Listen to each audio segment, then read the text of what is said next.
오늘 드릴 말씀의 제목은 아기께 경배하는 동방 박사들입니다. 오늘은 2024년도에 맞이하는 구주 성탄이 가까운 주일이기에 연속적으로 하던 성경 순서대로의 설교가 아닌 성탄에 관한 주제로 말씀을 전하고자 합니다. 오늘 우리가 함께 봉독한 본문 말씀은 동방으로부터 온 박사들이 유대인의 왕으로 나신 이에게 경배하러 오는 것으로 시작됩니다. 1절로 2절에 헤로드 왕 때에 예수께서 유대 베들레헴에서 나심에 동방으로부터 박사들이 예루살렘에 이르러 말하되 유대인의 왕으로 나신 이가 어디 계시냐? 우리가 동방에서 그의 별을 보고 그에게 경배하러 왔노라 하고 말씀합니다. 결국 이들은 유대인의 왕으로 나신 그 아기께 경배했다고 11절에 말씀하십니다. 집에 들어가 아기와 그의 어머니 마리아가 함께 있는 것을 보고 엎드려 아기께 경배하고 말씀하시죠. 성도 여러분, 제가 분명하게 말씀드리고 또 드리는 것은 성도들이 경배해야 할 대상이 누구인가라는 것입니다. 성도들이 경배해야 될 대상은 온 우주 가운데 경배를 받으시기에 합당하신 분은 오직 하나님 한 분뿐이시다라는 것입니다. 온 우주 가운데 경배를 받으시기에 합당하신 분은 오직 하나님 한 분뿐이시다. 오늘 본문에 나오는 동방 박사들은 유대인의 왕으로 나신 그에게 경배하러 왔다고 분명하게 말하였고, 집에 들어가 아기와 그의 어머니 마리아가 함께 있는 것을 보았지만 엎드려 경배한 대상은 그 어머니 마리아와 아기께가 아니라 오직 엎드려 아기께 경배하고 라고 말씀합니다. 그러므로 동방 박사들의 경배를 받으신 이 아기로 오신 예수님은 바로 경배를 받으시기에 합당하신 하나님이시다라는 것입니다. 마태복음 1장 21절로 23절에 보시면 아들을 낳으리니 이름을 예수라 하라.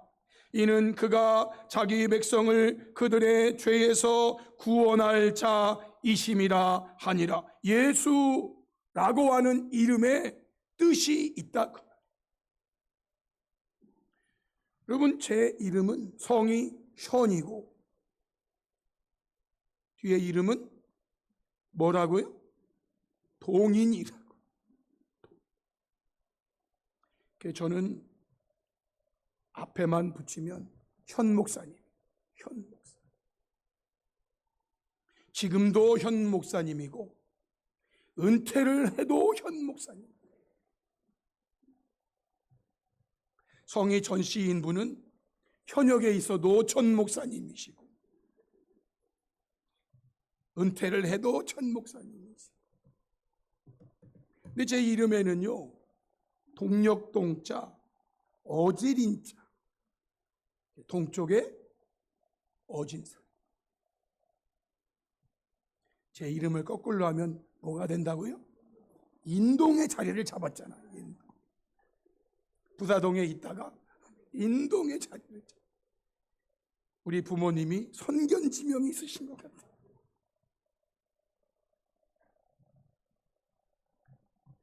오영재인데요, 큰형님이 동성, 동철, 동인, 동근, 동열 5 형제가 있어요.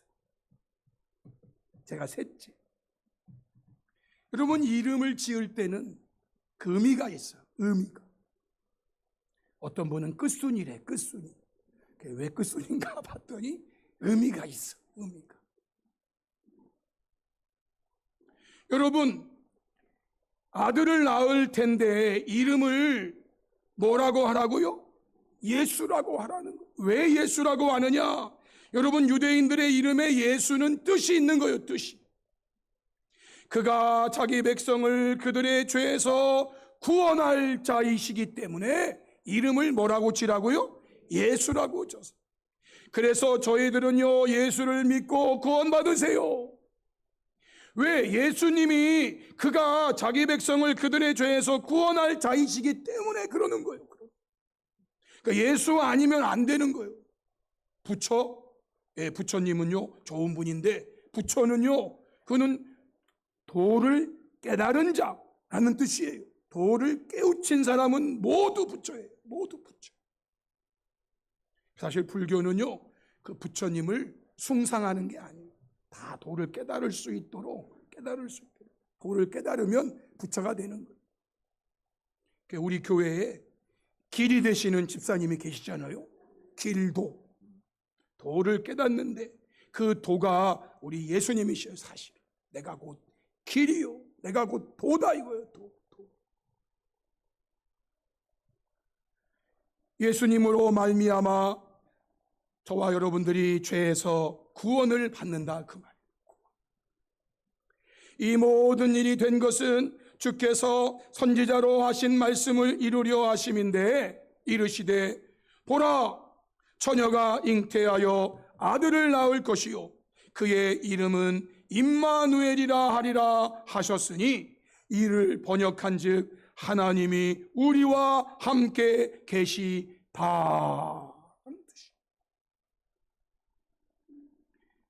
여기 엘자는 하나님을 말합니다.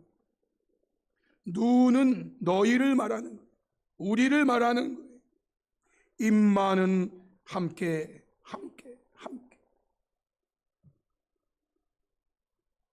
여러분, 여기 나오는 처녀는, 마리아는 사람입니다. 그리고 그 처녀 사람의 몸을 통해서 이 땅에 태어나신 아들은 하나님이시라는 거예요. 마리아가 하나님이신 아기 예수를 낳았다고 해서 그의 신분이 하나님으로 승격하는 게 아니에요. 여전히 처녀, 여전히 그는 사람입니다. 여기 하나님이 우리와 함께 계시다라는 의미를 가진 성경 구절은 수도 없이 많이 있습니다. 그러나 이러한 의미를 가진 단어 임마누엘이라는 직접적인 언급은 성경 전체에서 딱 3번 나와요. 하나는 방금 전에 본 마태복음에 나오는 임마누엘이고, 그리고 또 하나는 이 마태복음의 근거가 되는 구절로 바로 이사야 7장 말씀이고, 그리고 그 다음에 나오는 8장, 딱 3군데 임마누엘이다. 이사야 7장 14절, 그러므로 주께서 친히 징조를 너희에게 주실 것이라. 보라, 처녀가 잉태하여 아들을 낳을 것이요 그의 이름을 임마누엘이라 하리라. 이 말씀은 예수님 태어나기 약 700년 전에 된 말인데, 이 말씀대로 하나님이 우리와 함께 하심을 예수님 태어날 때 적용했다 그 말이에요. 그러니까 예수님은 하나님이시죠. 8장 7절로 8절에 그러므로 주 내가 흉흉하고 창일한 그 나스 곧 아수르 왕과 그의 모든 위력으로 그들을 덮을 것이라. 그 모든 골짜기에 차고 모든 언덕에 넘쳐 흘러 유다에 들어와서 가득하여 목에까지 미치리라. 그러면서 하신 말씀이 임마누엘이요, 임마누엘이요. 그가 펴는 날개가, 하나님이 펴는 날개가 내 땅에 가득하리라 하셨느니라. 마치 스랍들이 날개를 펴고 하나님과 함께 있는 것처럼 임마누엘은 하나님이 우리와 함께 계시는 걸 말하는 거예요. 사도 바울은 빌립보서 2장에서 예수님에 대해 이렇게 증거했습니다. 5절로 7절에 너희 안에 이 마음을 품으라. 곧 그리스도 예수의 마음이니 그는 근본 하나님의 본체시나 하나님과 동등됨을 취할 것으로 여기지 아니하시고 오히려 자기를 비워 종의 형체를 가지사 사람들 같이 되셨다. 그는, 예수님은 근본 하나님의 본체시다라는 거예요. 현대어 성경으로 보니까 그리스도 예수께서 여러분에게 보여주신 자세를 본받으십시오. 그리스도께서는 하나님이면서도, 그분은 하나님이면서도 하나님으로서의 권리를 요구하거나 거기에 집착하지 않으셨습니다. 오히려 그 큰 능력과 영광을 버리고 종의 형상을 취하여 우리와 똑같은 인간이 되셨습니다 하고, 하나님께서 사람을 통하여 사람의 모습으로 오신다는 거, 이거 엄청난 일. 하나님이면서도 하나님으로서의 권리를 요구하거나 집착하지 않으시고 그 능력과 영광 버려 종의 형상 취하여 우리와 똑같은 인간이 되셨다. 사랑하는 성도 여러분, 저와 여러분의 경배를 받으시기에 합당하신 분은 오직 하나님 한 분뿐이시라는 것을 다시 한번 마음에 깊이 새기시면서, 저와 여러분은 어떠한 핍박과 박해가 그리고 회유와 미혹이 있다 할지라도 오직 하나님이신 성삼위일체 하나님께만 경배드리는 참된 성도들이 될 수 있기를 주님의 이름으로 축복합니다. 아멘. 이제 본론으로 들어와서 하나님이신 예수 아기께 경배하는 동방 박사들의 모습을 통해서 우리가 이 땅에 탄생하신 성탄의 아기 예수님께 드리는 경배가 어떠한 경배가 되어야 하는지에 대한 말씀을 크게 4가지로 상고해 보도록 하겠습니다. 크리스마스. 제가 미국 사람들하고 얘기하다가 그냥 우리식 발음으로 메리 크리스마스 했더니 그분이 가만히 계시더라고요. 그래서 왜 그런가 했더니 이제 저를 골려주려고 했더니 하시는 발음이 말이죠, 저랑 완전히 달라. 나는 메리 크리스마스 했더니 그 사람은요 방법을 가르쳐주면서 턱을 내려서 메리 크리스마스.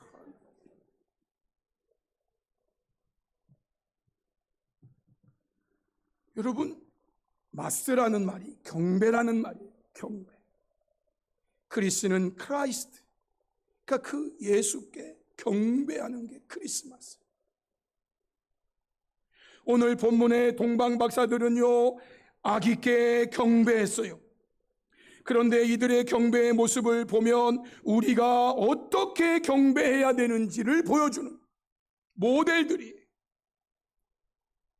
그들은 어떻게 경배했는가? 그들의 경배는 어떠한 경배였는가? 첫 번째, 그들의 경배는 수고의 경배였습니다. 수고의 경배. 마태복음 2장 1절로 2절에 헤로드 왕 때에 예수께서 유대 베들레헴에서 나심에 동방으로부터 박사들이 예루살렘에 이르러 말하되 유대인의 왕으로 나신 이가 어디 계시냐? 우리가 동방에서 그의 별을 보고 그에게 경배하러 왔노라 라고 말해요. 여기 동방 유대 땅 그리고 예루살렘 이 곳으로부터 동쪽에 있는 어느 나라. 이걸 보면서 대한민국도 동방의 나라라고 하시는 분이 있는데 맞기는 맞는데 그분들 주장하고는 조금 달라요.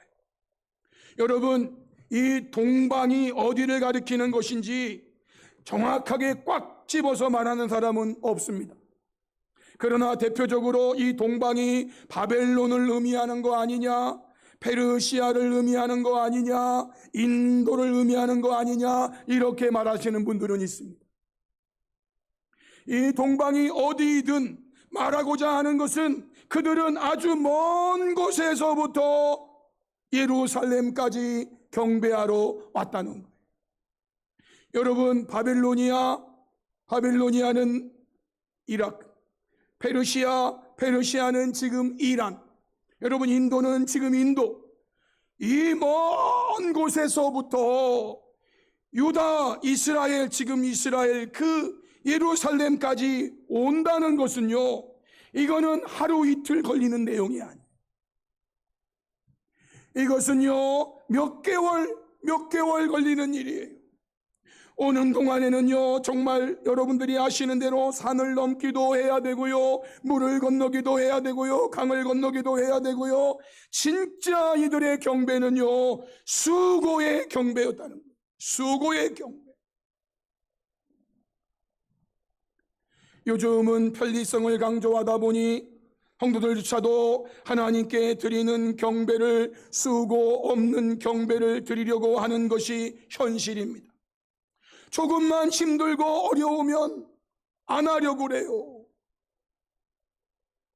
그러나 성도 여러분, 오늘의 말씀을 통해 저와 여러분은 하나님을 경배하는 일이 조금 힘들고 어렵더라도 이것을 감수하고 예수님께 경배하러 왔던 동방박사들을 보면서 저와 여러분의 경배가 수고의 경배가 될 수 있기를 주님의 이름으로 축복합니다. 하나님을 경배하는데 이까지 수고는 감당해야지. 이까지 수고는 감당해야지. 동방 박사들보다 우리는 훨씬 더 쉬운 경배를 하고 있는 거예요. 두 번째는요, 기쁨의 경배입니다. 기쁨의 경배. 9절로 10절에 박사들이 왕의 말을 듣고 갈새 동방에서 보던 그 별이 문득 앞서 인도하여 가다가 악이 있는 곳 위에 머물러 서 있는지라 그들이 별을 보고 매우 크게 기뻐하고 기뻐하더라 라고 말했어요. 현대인 성경을 보면은요, 그들은 말할 수 없이 기뻐하였고 기뻐서 어쩔 줄 몰랐다 이렇게 말해요.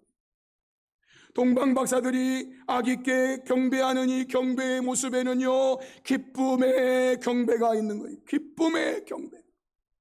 제가 성경을 읽으면서 이 기쁨을 이렇게 강조한 데는 없었어요.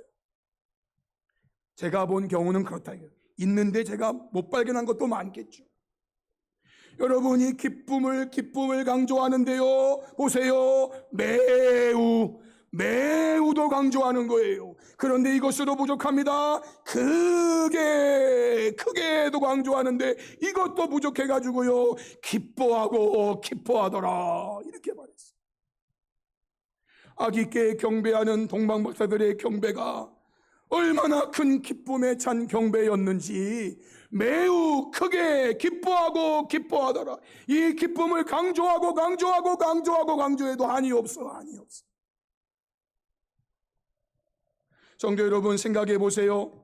동방 박사들이 동방으로부터 먼 지역으로부터 예루살렘까지 그 모든 수고를 감수하며 유대인으로 나신 왕께 경배하러 왔는데, 예루살렘 왕궁에 도착해 보니까 당시의 왕이었던 헤롯 왕에게는 그 즈음에 태어난 아들이 없다라는 거예요. 헤롯은요 10명의 아내가 있었어요. 그리고 지금은 한 60대 후반쯤 된 헤롯 왕이에요. 그에게 어느 아내에게서 이 즈음에 태어난 아들이 없어. 유대인의 왕으로 나신 아기께 경배하러 왔습니다. 그랬는데 그 아기가 지금 왕에게는 없는 거예요. 그래서 마태복음 2장 3절에 헤롯 왕과 온 예루살렘이 듣고 소동했다는 거예요. 아니 이게 무슨 일인가. 그런데 여러분, 이렇게 소동하는 이 모습을 보고 있던 동방 박사들은 어쩌면 크게 실망했을 수도 있어요. 우리가 혹시 그 별을 잘못 해석한 것은 아닐까? 우리가 잘못 해석한 건 아니야 이거? 없다는데. 아니 우리가 지금 괜한 짓을 하는 거 아니야 이거 지금? 아니 우리의 수고가 이렇게 어떻게 끝나는 거야 이거? 유대인의 왕으로 나신 그 아기께 경배하러 왔는데, 아니 태어난 헤롯 왕 아들이 없다는 거예요. 그런데요, 이때 기록되어 있는 하나님의 말씀이 있었고, 그 말씀에 의해서 예루살렘이 아닌 예루살렘 바로 아래쪽에 있는 베들레헴이라는 것을 알게 되고 갑니다. 그것이 9절이죠. 박사들이 왕의 말을 듣고 갈새 동방에서 보던 그 별이 문득 앞서 인도하여 가다가 아기 있는 곳 위에 머물러 서 있더라는 거예요. 이것을 보고 그들은요 매우 크게 기뻐하고 기뻐했다라는 거예요. 아기께 경배할 수 있음이 얼마나 큰 기쁨, 얼마나 큰 기쁨. 사랑하는 성도 여러분, 저와 여러분은 동방 박사들처럼 하나님을 경배하는 일을 매우 크게 기뻐하고 있는지요? 말할 수 없이 기뻐하고 기뻐서 어쩔 줄 몰라 하고 있는지요? 아니면 아무런 감정 없이 그저 주일이니까, 성탄절이니까. 여러분, 저 알다시피 그래도 제가 모태신앙가 아닙니까? 성탄절을요 뱃속에서부터 치면 만으로 62번 이상을 합니다. 만으로 치면 62번. 해마다 성탄절은 오니까. 그런데 여러분, 이 성탄절을 지나든 주일을 지나든 저와 여러분이 아무런 감정 없이 어쩔 수 없이 그냥 경배하고 그냥 예배하고 그런다면, 오늘 이 말씀을 통해서 다시 한번 하나님을 경배하는 일이 조금 힘들고 어렵다 해도, 그럼에도 내가 하나님을 경배할 수 있음에 대한 무한 감사의 마음을 가지고 매우 크게 기뻐하고 기뻐하는 기쁨의 경배를 드리기에 힘쓰는 저와 여러분들이 될 수 있기를 주님의 이름으로 축복합니다. 아멘. 세 번째는요, 드림의 경배입니다. 드림의 경배. 오늘 본문 11절에 집에 들어가 아기와 그의 어머니 마리아가 함께 있는 것을 보고 엎드려 아기께 경배하고, 그리고 보배함을 열어서 황금과 요양과 모략을 예물로 드리니라 라고 말했습니다. 황금은 예수님의 왕되심을 상징한다는 말도 있고요, 요양은 예수님의 그 제사장적인 그런 향을 바라는, 모략은요 죽으면 시체에 발라가지고 그래도 썩지 않게 조금 시간을 늦추고 거기에서도 향기가 나게 하고 이런 거라고 하는데, 그것은 제가 다음 기회에 있으면 말씀드리고, 오늘은 그들이 예물을 준비하여 그 아기께 경배한 다음에 드렸다 이거예요. 드림의 경배. 그들은요 어떤 사람들이었는가 하는 이야기도 통일된 의견은 없습니다. 어떤 사람들은 그들은 전체 지금으로 말하면 과학자들이었다 이렇게 말하는 사람도 있고, 어떤 사람은요 한 지방의 귀족 내지는 분봉왕 뭐 그런 사람들이었다 하는 사람도 있고, 누구 정확하게 알 수는 없어요.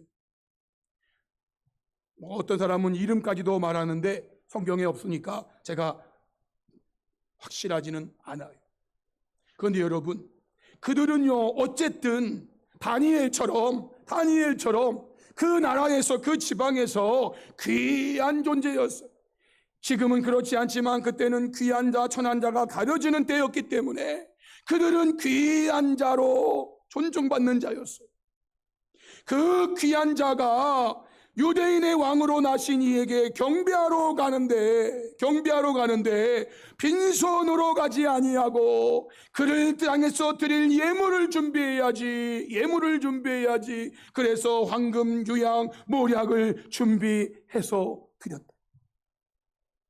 성도 여러분, 현 시대는요 하나님보다 돈이, 하나님보다 물질이 더 중요시되는 세상이라고 말하고 있어요. 그래서 교회도 그렇고 교인들도 그렇고 모두 다 돈에 미쳐 돌아가는 세상이라고 한탄하는 사람들이 많아요. 돈 하다 보니까 돌지. 여러분, 돈 하면 돌아요. 성도 여러분, 바랍니다. 저와 여러분은 돈에 끌려다니는 돈의 노예가 아니라 하나님에게 이끌려 다니는 하나님의 자녀가 되기를 주님의 이름으로 축복합니다. 돈에 끌려다니는 자가 되지 말아요. 왜 사람이 돈의 노예가 됩니까? 우리는 하나님에게 이끌려 다니는 하나님의 자녀 아닙니까? 하나님의 자녀. 오늘 동방박사들은요, 아기로 이 땅에 탄생하신, 경배받으시기에 합당하신 하나님이신 예수님의 탄생을 축하하며 경배하는데, 그들이 준비할 수 있는 것 안에서 준비해서 예물로 드려요. 예물로 드려요. 저와 여러분도 내가 드릴 수 있는 것 중에서 가장 귀한 것들을 예물로 준비하여 기쁨과 감사로 드리는 드림의 경배가 이루어질 수 있기를 주님의 이름으로 축복합니다. 마지막 네 번째는요, 순종의 경배예요. 순종의 경배. 제가 주로 세 가지를 정리하는데 오늘은 이거 마지막 네 번째를 꼭 말씀드려야 돼서. 오늘 본문 마태복음 2장 12절에 그들은 꿈에 헤로데게로 돌아가지 말라 지시하심을 받아 다른 길로 고국에 돌아가니라 라고 말씀했어요. 여러분, 이것은 당시로 볼 때 목숨을 걸어야 하는 일일 수 있었습니다. 왜냐하면 이 당시 헤로드 왕은요, 자기 마음에 들지 않으면 그가 누구이든지, 그가 아들이든지 그가 아내이든지 가차없이 닥치는 대로 죽이는 반미치광이인 사람이었어요. 아들도 죽이고 아내도 죽이는데 다른 사람들이야 말할 것도 없죠. 그런데 이러한 헤로드 왕이 동방박사들에게 7절로 8절에 이렇게 말했어요. 이에 헤롯이 가만히 박사들을 불러 변화산ten을 자세히 묻고 베들레헴으로 보내며 이르되 가서 아기에 대하여 자세히 알아보고 찾거든 내게 고하여 나도 가서 그에게 경배하게 하라. 자세히 알아보고 찾으면 이제는 내게 와가지고 그분이 오늘날로 말하면 대전광역시 동구 개종로 45-14에 있더라고요. 이렇게 알려달라는 거요. 그러면 나도 가서 그에게 경배하게 해달라라고 했어요. 여러분, 여기서 헤롯이 말하고 있는 경배는 진짜 경배가 아니고 가짜 경배예요. 그의 속셈은 경배를 가장한 악이 제거였던 거예요. 그런데 이러한 명령을 들은 동방박사들이 반미치광인 헤롯의 명령을 어기고 헤롯에게로 돌아가지 말라는 지시하심을 받아 다른 길로 고국에 돌아갔다? 이것은요, 목숨을 건 순종의 경배 아니면 안 되는 거예요. 몰래 도망가다가 붙잡히면 죽어요. 아니, 내가 명령했는데 내 명령 무시하고 몰래 도망가려고? 내가 그들에게 그렇게 호의를 베풀고 하나님 말씀까지 일러주고 그대들의 수고가 헛되지 않게 내가 해줬건만 은혜를 무시해도 유분수지. 감옥에 이러면 감옥 간다니까요. 그는 왕이라니까요. 사랑하는 성도 여러분, 저와 여러분 앞에 수고의 경배를 드리고 기쁨의 경배를 드리고 드림의 경배를 드린 다음에 이제 남은 것은 우리의 삶의 모습이에요. 우리의 삶의 모습. 이 자리에서 예배하는 것도 무지하게 중요합니다. 이 자리에서 이렇게 경배하는 것도 무지하게 중요합니다. 그러나 여러분, 이 예배 이후에 우리의 삶이 하나님의 말씀에 순종하는 경배가 있느냐 없느냐. 하나님은 헤롯에게로 돌아가지 말라라고 말씀했지만 내가 잘못하면 죽는데, 그래서 헤롯에게 가가지고 이렇게 찾아보니까 어디에 있습니다. 가서 경배하시오 라고 한다면 그 앞에 나온 경배가 무슨 의미가 있냐고요. 사랑하는 성도 여러분, 성도의 마지막 경배는요, 순종의 경배입니다. 순종의 경배. 이게 있어야 앞에 수고의 경배도, 기쁨의 경배도, 드림의 경배도 다 의미가 있는 거예요. 성도 여러분, 결론입니다. 2024년도에 맞이하는 성탄의 즈음한 주일에 저와 여러분은 오늘의 본문 말씀에 나오는 아기께 경배하는 동방 박사들의 경배의 모습을 보면서 우리에게도 수고의 경배가, 기쁨의 경배가, 드림의 경배가 있을 뿐만 아니라 죽음에 이를 수도 있다는 것을 알면서도 에스더처럼 죽으면 죽으리라를 외치며 주의 말씀에 순종하는 순종의 경배가 이루어지는 삶을 살아감으로 참되게 주를 경배하는 저와 여러분이 다 될 수 있기를 주님의 이름으로 축복합니다. 아멘. 우리 찬송가 116장 동방에서 박사들 찬송 드리겠습니다.